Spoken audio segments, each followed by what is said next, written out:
नमस्कार, बहुत बहुत स्वागत आपका नादी टीवी पर। मैं हूं आपके साथ पारुल। आज बात करेंगे सियासत आर पार, एनकाउंटर पर वार। उत्तर प्रदेश में डकैती के आरोपी मंगेश यादव के एनकाउंटर पर जातिवादी राजनीति चरम पर है। अखिलेश यादव मंगेश के यादव होने के कारण आरोप लगा रहे हैं कि उत्तर प्रदेश में जाति देखकर एनकाउंटर किया जा रहा है। समाजवादी पार्टी मंगेश यादव को मसीहा साबित करने पर तुली हुई है। मंगेश यादव के घर समाजवादी पार्टी के नेताओं का तांता लगा हुआ है। उधर मुख्यमंत्री योगी आदित्यनाथ ने कहा कि समाजवादी पार्टी के राज में जितना बड़ा गुंडा होता था उसे उतना बड़ा ओहदा मिलता था। जब पुलिस मुठभेड़ में कोई डकैत मारा जाता था तो समाजवादी पार्टी को बुरा लगता था। सीएम योगी ने सपा से सवाल पूछते हुए कहा, अगर मुठभेड़ में मारा गया अपराधी डकैती करते समय किसी व्यापारी को गोली मार देता तो समाजवादी पार्टी उनकी जान को वापस कर पाती क्या? वो किसी भी जाति के हो सकते थे। अखिलेश यादव भले ही जातिवाद के चक्कर में उत्तर प्रदेश में यादवों के एनकाउंटर का आरोप लगाएं, लेकिन आंकड़े कुछ और ही बयां कर रहे हैं। उत्तर प्रदेश में बीते 7.5 साल के दौरान 207 एनकाउंटर हुए हैं। योगी शासनकाल आप इसे समझिए, जिसमें 138 हिंदू और 67 मुस्लिम आरोपी मारे गए। 2 सिख आरोपियों का भी एनकाउंटर हुआ। जिन 138 हिंदू आरोपियों का एनकाउंटर हुआ उनमें सबसे ज्यादा 20 ब्राह्मण, 18 ठाकुर, 17 जाट गुर्जर और इसके बाद 16 यादव हैं। 207 एनकाउंटर में से कुल 16 यादव अपराधियों के एनकाउंटर हुए हैं, जो कि 10% से कम है। इसके बाद भी समाजवादी पार्टी जातिवादी राजनीति कर रही है और इस बहाने अपनी चुनावी जमीन तैयार करने की कोशिश कर रही है। लेकिन सवाल यही है कि 16 यादवों के अलावा जो बाकी 191 एनकाउंटर हुए उनके बारे में समाजवादी पार्टी को चिंता क्यों नहीं है? यदि जाति के हिसाब से देखा जाए तो फिर समाजवादी पार्टी को यादवों की जगह ब्राह्मण और ठाकुरों की फिक्र करनी चाहिए, क्योंकि सबसे ज्यादा एनकाउंटर तो इन दोनों जाति के लोगों के हुए हैं। लेकिन फिक्र भी क्यों करनी चाहिए? जो अपराधी समाज को खोखला कर रहे हैं, आक्रांत कर रहे हैं और आतंक फैला रहे हैं, उनके एनकाउंटर पर इतनी हाय तौबा मचाने की जरूरत क्या है? आखिर क्या राजनीति में अब असली मुद्दों का कोई महत्व नहीं रह गया? क्या राजनीति अब इतनी गिर चुकी है कि डकैतों और गुंडों की पैरवी करनी पड़ रही है? अपराधियों की तरफदारी वाली ये राजनीति उत्तर प्रदेश को किस दिशा में ले जाएगी? आज इसी पर हम चर्चा करेंगे, लेकिन उससे पहले कुछ प्रतिक्रिया। और आप देखते होंगे जब उनके किसी एक माफिया साकृत को, किसी डकैत को जो पुलिस मुठभेड़ में मारा जाता है, जब मारा जाता है तो इनकी दुखती हुई नस पर जैसे पुलिस ने उंगली रख दी हो तब ये चिल्लाने लगते हैं। आप मुझे बताओ जो डकैत पुलिस मुठभेड़ में मारा गया,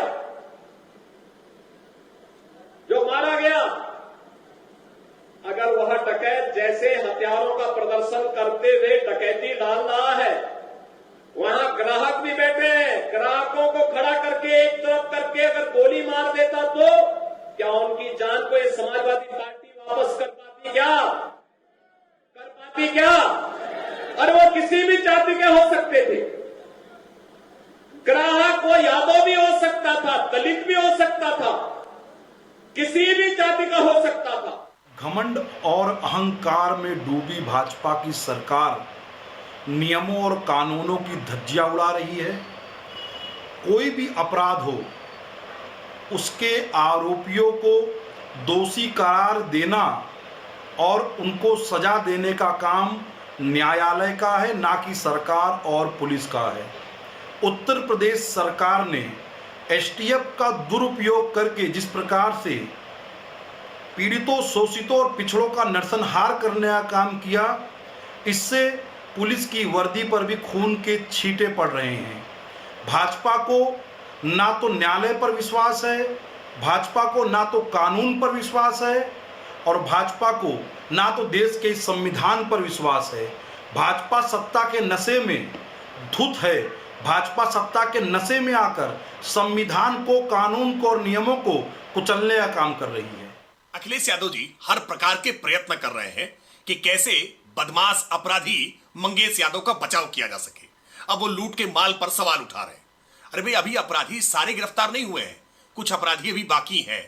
वो अपराधी भी आपके अगर संपर्क में हो अखिलेश जी तो उन्हें बता दीजिए, सरेंडर कर दें। लूट का माल वापस कर दें, वरना कहीं मुठभेड़ हो जाएगी तो फिर आप छाती पीटने लगेंगे, आंसू बहाने लगेंगे, अपराधियों पर कार्रवाई होगी तो आपको दर्द होने लगेगा, फिर आप पुलिसकर्मियों की चप्पल देखने लगेंगे कि पुलिसकर्मी चप्पल पहन के कैसे भागे थे।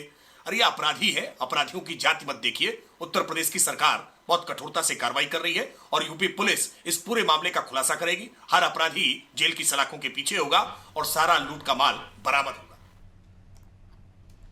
तो राजनीति जाति पर हो रही है, वो भी अपराधी की जाति पर, और इसलिए बीजेपी ये पूछ रही है कि आखिर क्यों बहाए जा रहे हैं आंसू, वो भी तब जब अपराधी को सजा मिल रही हो या अपराधी की मौत पर सत्ता पक्ष आंसू बहाता है। इस तरह की बातें भी आपने सुना बीजेपी कहते हुए नजर आई।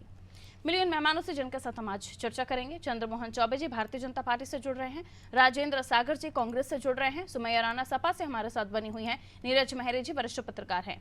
नीरज जी, उत्तर प्रदेश में तो हमने देखा कि इन योगी शासनकाल में जितने भी ऐसे लोग थे जो दबंग थे, या तो वो सलाखों के पीछे हैं या तो वो ऊपर वाले के पास हैं।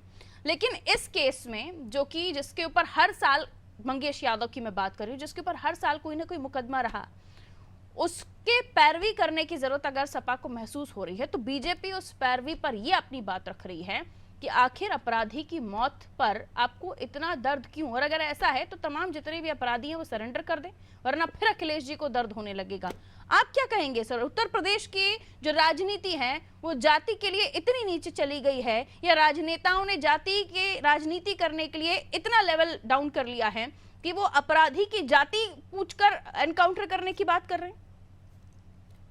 देखिए पारुल जी, ये कोई नई बात नहीं है। समाजवादी पार्टी के राष्ट्रीय अध्यक्ष अखिलेश यादव आज हैं, इससे पहले माननीय मुलायम सिंह यादव जी हुआ करते थे।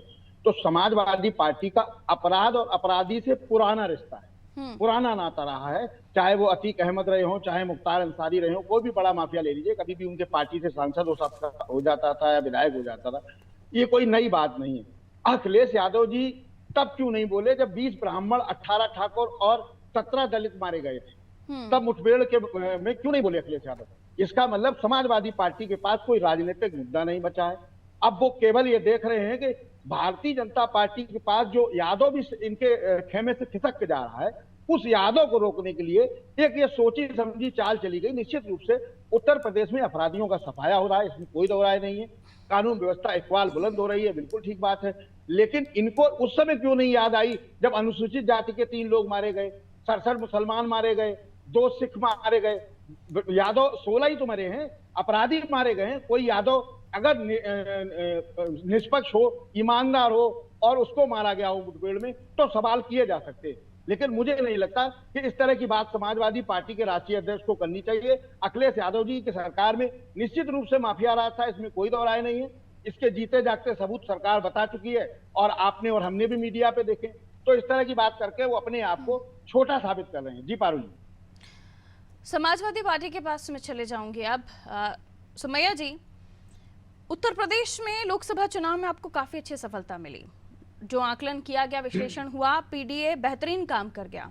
पीडीए यानी जातियों को लेकर आपने एक फॉर्मूला तैयार किया जो जनता को पसंद आया, आपको वोट अच्छे मिले। क्या आपको लगता है जाति का फॉर्मूला इतना ज्यादा चल गया है कि अब अपराधी की जाति के बारे में भी चर्चा होगी? और आप देखिए, इधर से वार हो रहा है, उधर से एक बाण जा रहा है, तो इधर से एक बाण आ रहा है।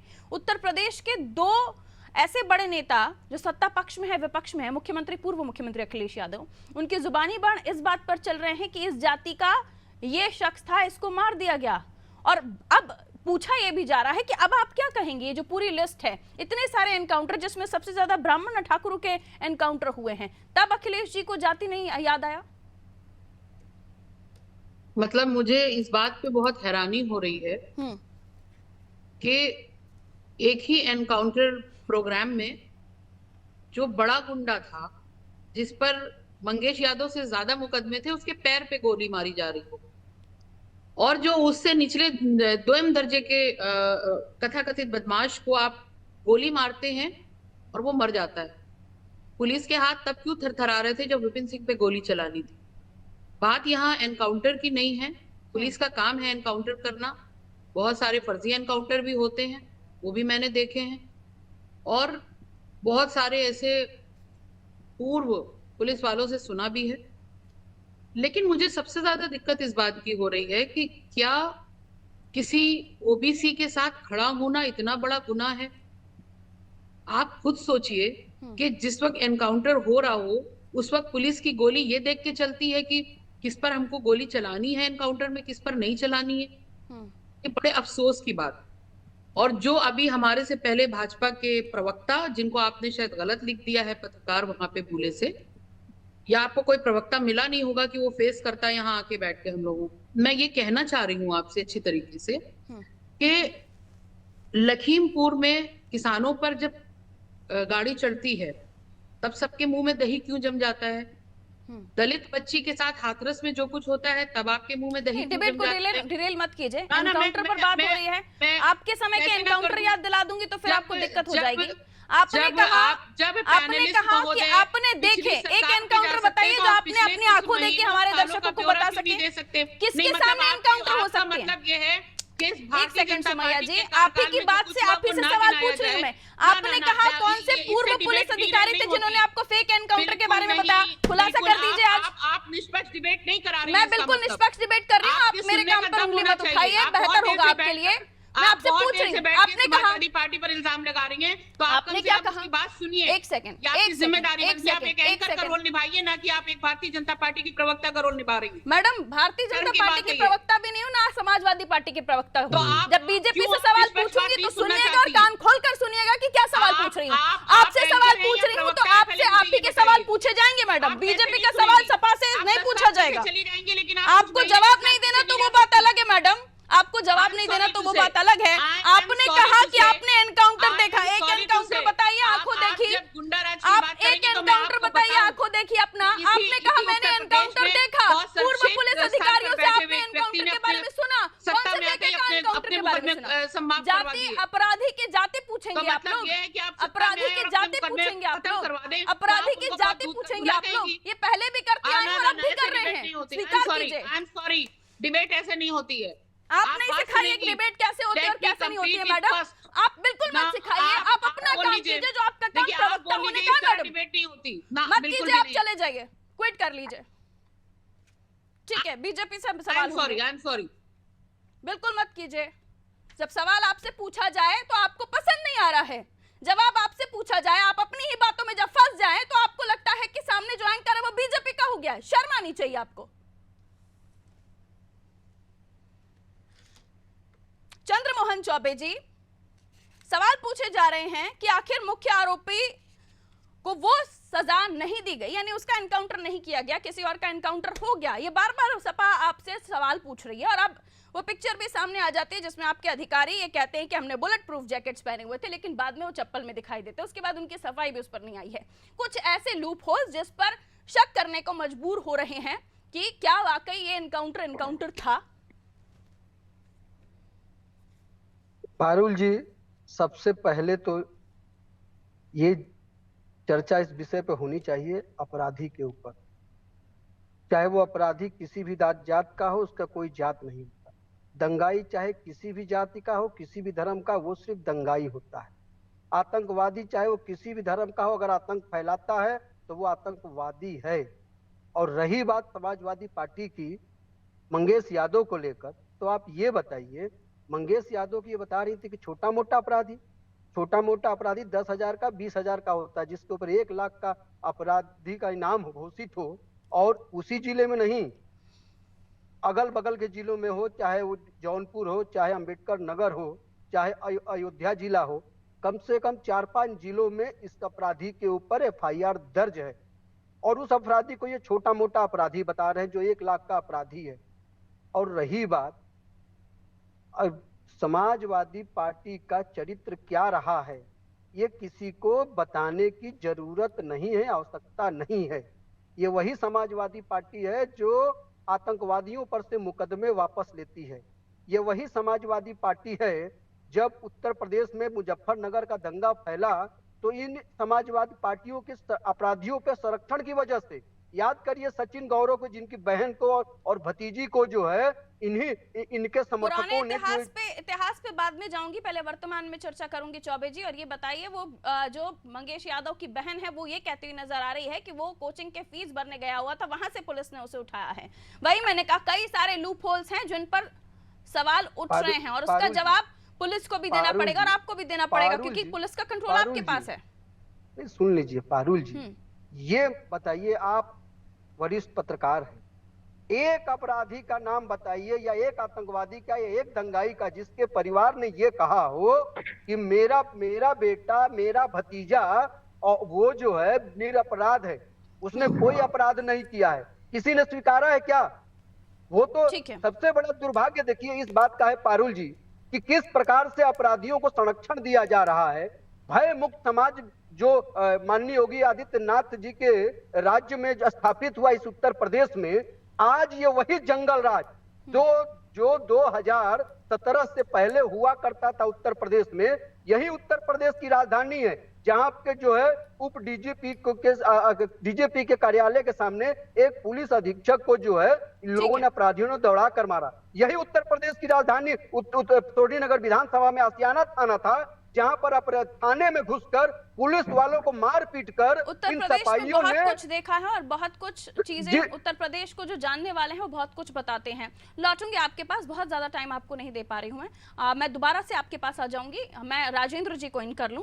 राजेंद्र जी, कांग्रेस का शुरुआती दौर से इंदिरा जी के समय से ही नारा रहा, जात पे न पात पे मोहर लगेगी हाथ पे।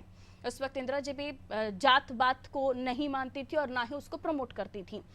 खबर है कि इस मैटर पर कांग्रेस का पहले कोई लेना देना नहीं था, लेकिन बाद में जब ये मैटर और बढ़ता हुआ दिखा, यादवों का इंटरेक्शन इस मैटर से होने लगा, तो फिर कांग्रेस ने भी इस मामले में जंप किया। क्या सच है कि जातिवादी राजनीति का खेल आप लोगों को भी लग रहा है कि मुनाफे का है, क्योंकि इसमें लोकसभा चुनाव में आप जब गठबंधन में रहे तो फायदा हुआ और अब भी फायदा हो सकता है? देखिए पारुल जी, कांग्रेस पहले भी जात पात की राजनीति नहीं करती थी और आज भी जात पात की राजनीति नहीं करती है। कांग्रेस ने जब भी सत्ता संभाली है और जब भी सत्ता में रही है, जब भी शासन किया है, तो उसने जाति, बिरादरी, धर्म देख के किसी का भी विकास नहीं किया, सबका आर्थिक विकास किया और सबको एक साथ एक सम्मान और जिसका जो अधिकार था उसको वो मिला है ना। और ना ही आज कांग्रेस जात पात की राजनीति करती है। लेकिन सवाल उतना लाजमी है, जब आपने संविधान की शपथ ली है, आप कोई घंटा बजाने के लिए नहीं बैठे, आपने संविधान की शपथ ली है तो आप उस संविधान के दायरे में रहकर काम करेंगे, ना कि आप अपना वर्चस्व कायम करने के लिए, अपने आप को दिखाने के लिए, अपने आप को स्थापित करने के लिए काम करेंगे, है ना। और अभी जो हमारे बीजेपी के प्रवक्ता बड़ी सफाई से जो सफाइयां दे रहे थे, तो अगर वो पुराने इतिहास में जाएंगे तो आज तक अजय मिश्रा टेनी जी के ऊपर कोई कार्रवाई नहीं हुई, उनको टिकट भी मिला, उन्होंने चुनाव भी लड़ा और वो मंत्री पद पर भी बने रहे, ना उनको हटाया गया।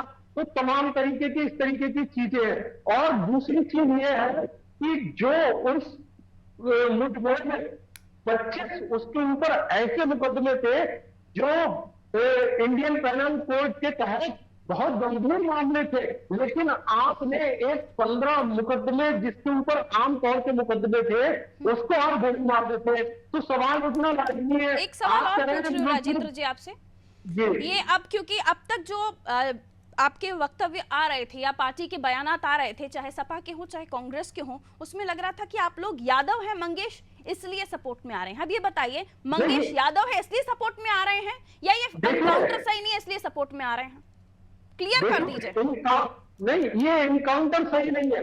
आप ये बताइए, जब पुलिस की गोली निकलती है तो वो क्या, तो फिर अखिलेश जी शुरुआती दौर में क्यों कहे कि जाति देखकर एनकाउंटर हो रहा है? नहीं, तो वो उनका अपना व्यू है, वो हो सकता है कहीं, हो सकता है किस वजह से और कहाँ वो अपने सही कह रहे हो। भाई जिस तरीके से आज देख देख के आप इसको क्यों, भाई ये एक आप संवैधानिक पद पर बैठे हुए हैं, ये आपका भी कर्तव्य है, आप देर देर मंगेश यादव और इन जातियों के तो ये सरकार थोड़ी ना तय करती है कि किसका एनकाउंटर होना है किसका नहीं, इसमें बीजेपी का क्या लेना देना? तो ये आप ये बताइए कि माननीय मुख्यमंत्री जी इसका इतना प्रचार क्यों कर रहे हैं कि इस जाति के जो अपराधी होते हैं, इस धर्म के अपराधी होते हैं, उनके ऊपर आज कार्रवाई हो रही है, ये प्रचार करने की क्या जरूरत है? लेकिन हकीकत आंकड़े जो हैं वो कुछ और बयां कर रहे हैं ना राजेंद्र जी।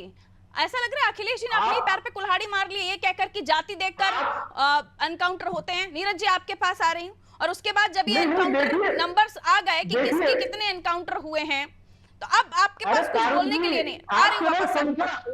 संख्या बता के किसी चीज को नहीं ढक देंगे, जो गलत हुआ है वो गलत हुआ है। तो जाति देखकर जाति, फिर ये कैसे पता चलता है कि जाति देखकर एनकाउंटर किया जा रहा है? योगी जी तो एनकाउंटर करने नहीं जा रहे ना, ये पुलिस अपनी परिस्थितियों को आकलन करते हुए अपने कदम उठाती है ना। तो इसमें संविधान की शपथ ली और संवैधानिक पद पर बैठे हुए हैं, ये फिर आप क्यों बात कर रहे हैं? ठीक है नीरज जी, समय मेरे पास कम है, मैं लाऊंगी बारी बारी से आऊंगी। नीरज जी, ये जो लिस्ट आ गई है एनकाउंटर नंबर के साथ, तब जगहों पर वायरल है और ये पूछा जा रहा है, आपने भी जिक्र किया कि पुराना नाता रहा है, और खुद जो रसूख वाले कद वाले दबंग नेता, दबंग ऐसे लोग जिनकी छवि ऐसी थी कि निकल जाएं तो सारे दरवाजे बंद हो जाते थे, वैसे लोग भी रहे हैं। लेकिन छबिराम जी का मैं जिक्र करूं, उस वक्त नेताजी की उपाधि उन्हें दी जाती थी जब मुलायम सिंह यादव जी का समय था, और शरद यादव जी प्रेस कॉन्फ्रेंस करके कहते हुए नजर आए थे कि स्मरणीय छबिराम डकैत के मरने पर उन्हें बहुत दुख है। याद है आपको? बिल्कुल बिल्कुल। उस वक्त भी यही कहानी, यही बात सामने आई थी, और अब वो वक्त दोहराया जा रहा है। अगर जाति की बात आप नहीं कर रहे थे, ये वहीं से चला आ रहा है क्या सर? आपको क्या लगता है? बिल्कुल पारुल जी, देखिए जो मैंने पहले कहा कि जब ब्राह्मण 20 की हत्या हो गई, इनकाउंटर में मारे गए, 18 ठाकुर मारे गए, दलित मारे गए, तब कोई नहीं सवाल उठाया गया। आप कह रहे हैं फर्जी इनकाउंटर है, चप्पल पहने थे। क्या पुलिस अगर इनकाउंटर हो रहा है तो जूता पहनेगी और सूट पहनेगी, टाई पहनेगी, तब जाएगी ना? ऐसा नहीं है। बिल्कुल जो मैंने पहले कहा कि समाजवादी पार्टी का अपराध और अपराधी से पुराना नाता रहा है। आपको एक घटना छोटी सी याद दिलाऊंगा। एक बच्चों से, कुछ लड़कों से कुछ विवाद हुआ था, और उसमें एक लड़की की छेड़छाड़ का मामला है, जिसमें मुलायम सिंह यादव उस समय उत्तर प्रदेश के बड़े नेता थे, और उन्होंने एक बात कही थी कि बच्चे हैं, गलतियां हो जाती हैं। तो निश्चित रूप से उनकी गलती को बढ़ावा देने वाले लोग जो बढ़ावा दे रहे हैं, तो निश्चित रूप से आप अपराध और अपराधी को बढ़ावा दे रहे हैं। जिस तरह अभी लखनऊ में घटना हुई पानी डालने को लेके, और बराबर उस पर कार्रवाई हुई और 14 लोग उसमें गिरफ्तार हुए, उनको जेल भेजा गया। तो इस तरह की कार्रवाई होनी चाहिए जिससे समाज में एक मैसेज जाए। निश्चित रूप से उन सभी क्यों नहीं आवाज उठाई गई कि उन्होंने भी ऐसे एनकाउंटर देखे हैं, और कुछ ऐसे पूर्व पुलिस अधिकारियों ने उन्हें ऐसे फेक एनकाउंटर के बारे में बताया है। मैंने वही सवाल पूछ लिया तो उनको बुरा लग गया, और वो मुझे ही बीजेपी का प्रवक्ता बनाने लगी। थोड़ी देर पहले आपको भी बना रही थी। तो ये कोई ऐसी डिसीज है जो सपा के अंदर फैलती हुई चली जा रही है? राजेंद्र जी, आप तो भली बातें समझ रहे होंगे कि सवाल पूछिए तो सामने वाला बीजेपी का हो जाता है। नहीं, देखिए अगर कहीं भी लग रहा है और बात आप एक पक्षीय करेंगे, नहीं, मैं तो आपने भी सुना ना, मैं तो वो जो बोल रही थी उसी में सवाल पूछ रही थी कि आपने कहाँ देखा एनकाउंटर। अभी नीरज जी जो बात कर रहे थे समय, वो बिल्कुल एक तरफा बात कर रहे थे। अब आप ये बताइए, देश के अंदर एक कानून बना हुआ है, कोई चप्पल पहन के कार भी चलाता है ना तो उसका चालान हो जाता है। आप इनकाउंटर कर रहे हैं एक चप्पल पहन के जाके, तो क्या कोई ड्रेस कोड या कुछ भी नहीं है? अगली बार पुलिस कार्रवाई करने जाए तो चप्पल पहन के ना जाए, जूते पहन कर जाए, वरना वो फेक एनकाउंटर हो जाएगा। माननीय जी ये बताइए, पुलिस को सूचना मिलेगी ठीक है, गैंग के साथ मौजूद है, मैं ये कह रही हूँ, इतने पुलिस अधिकारी मरे उत्तर प्रदेश में सर, अलग अलग कांड हुए, अलग अलग समय पर अलग अलग परिस्थितियां बनी। उस वक्त उन पुलिस वालों के लिए कभी सपा को या कांग्रेस को इतनी तकलीफ नहीं हुई? तब जातियां नहीं पूछी कौन सी जाति का पुलिस अधिकारी मरा है या हवलदार मरा है? बात यहाँ जाति की नहीं है, बात यहाँ ये है कि किसी भी आप निर्दोष को उठा, चौबे जी छोटी सी टिप्पणी सर, समय नहीं है, ठीक है। प्रचार कर रहे हैं। अखिलेश जी ने शुरू किया ना इसको सर, राजेंद्र जी शुरू तो अखिलेश जी ने किया ना। अब शुरू अखिलेश जी ने जाति से ही किया है, तो भला आप कैसे कह दीजिएगा कि बात जाति की नहीं है? कैसे कह दीजिएगा कि बात जाति की नहीं है? शुरू ये मसला जाति से हुआ। ठीक है चौबे जी, 30 सेकंड सर, समय कम है मेरे पास। ये जरूरी है, वो यादव की जगह। ठीक है राजेंद्र जी, रुकना होगा आपको, मैं समय पूरा नहीं दे पाऊंगी आपको। ठीक है ठीक है, कहिए चौबे जी, लिमिटेड टाइम। पारुल जी देखिए, चाहे राजेंद्र जी हो या अभी सपा की हमारी बहन थी, उन लोगों ने क्या कहा, यानी कि अपराधी किसी का मर्डर कर दे, किसी को मार दे, और वो पुलिस जो है अब जूता चप्पल पहनकर तैयारी करके जाए। अब रुक जाइए इनकी आवाज चलिए, समय इजाजत नहीं देता। चौबे जी, माफी के साथ आप लोगों से परमिशन लेनी होगी। राजेंद्र जी, चौबे जी, मेरे जी, बहुत बहुत शुक्रिया आप लोग जुड़े, और कुछ देर के लिए हमारे साथ सुमैया जी भी जुड़ी हुई थी, उनका भी शुक्रिया। जितना भी समय वो जुड़ी और जितना भी वो मुझे बुरा भला कह सके उसके लिए भी बेहतरीन शुक्रिया। एनकाउंटर पर वार और सियासत जोरदार, जाति फैक्टर आ गया। अब एनकाउंटर फेक बताया जा रहा है क्योंकि अधिकारी ने चप्पल पहनी हुई थी। अब पहले अधिकारी सपा से जाके पूछें कि वो चप्पल पहने, उसके बाद एनकाउंटर करे, तब उसको फेक या सही मानेंगे, या फिर ये देखें कि वो जाति किसकी है, उसके बाद सपा से पूछे कि फला जाति का अपराधी है, हम एनकाउंटर कर दे। ये परिस्थिति आ गई है उत्तर प्रदेश में। यह जाति फैक्टर इतना पसंद आ गया है समाजवादी पार्टी और इंडिया गठबंधन को कि लोकसभा चुनाव में ने लगा कि पीडीए यानी जाति वाला फॉर्मूला सक्सेसफुल हो गया, तो यादव जो कट रहे हैं उनको वापस लाने का ये बेहतरीन फॉर्मूला है, और इसलिए ये सब किया जा रहा है। ये तब कहाँ चले जाते हैं जब पुलिस अधिकारी, उनके परिवार जब रोते बिलखते दिखाई देते हैं, जब पुलिस वालों की मौत होती है, जब वो शहीद होते हैं। उनके परिवार में भी तो किसी न किसी जाति का कोई ना कोई मरा होता है, उस वक्त उस मौत पर किसी को रोना नहीं आता। अब जब आंकड़े सामने आ गए हैं, ब्राह्मण 18, ब्राह्मण 20, ठाकुर 18, कितने सारे ऐसे जातिगत लोग हैं जिनके एनकाउंटर हुए हैं। क्या एनकाउंटर में अब जाति देखी जाएगी? अपराधी अपराधी होता है, क्रिमिनल क्रिमिनल होता है, चोरी की हो, डकैती की हो, खून किया हो, तो क्या उसको अब जाति से पहचाना जाए? उत्तर प्रदेश की सियासत में ये जो हो रहा है उसको लेकर चर्चाएं दूर दूर तक है, और पूछा जा रहा है कि क्या समाजवादी पार्टी अपने पुराने इतिहास को दोहरा रही है। दीजिए इजाजत, नमस्कार।